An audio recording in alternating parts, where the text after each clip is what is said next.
আসসালামু আলাইকুম গাইস, দেখেন আমরা বাইরে ঘুরতে গেছিলাম, এখন ফেরার সময় এই যে নিয়ে আসছি কেক নিয়ে আসছি, তারপরে ফুচকা নিয়ে আসছি, চটপটি নিয়ে আসছি, 7 আপ, এই এই দেখেন গাইস, কলা নিয়ে আসছি।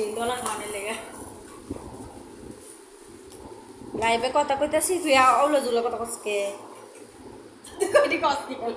দেখেন গাইস, দেখেন আমার মানে কামের বেটি কতটি আংটি পরছো, এতটি আংটি পরছো কে লাগিয়া? তুমি জানো না আমার জামাই প্রবাসী। প্রবাসী জামাই, এর লাগি তো প্রবাসী জামাই জামাই প্রবাসী দেখে তো এত সাজুগুজু করার দরকার নেই। ওই তো বুঝো না, পাড়ায় আমার লেগা। দেখেন গাইস পরিবেশন করতেছে, মানে আমাদের আমরা তো ফুচকায় আসক্ত, মানে এগুলা আমাদের খুব ফেভারিট এগুলো আমাদের খাবার। জাতীয় খাবার। আমাদের সারাদিন ভাত না খাইলেও চলে এগুলো। আরে, জাতীয় খাবার ফুচকা, চটপটি জাতীয় খাবার।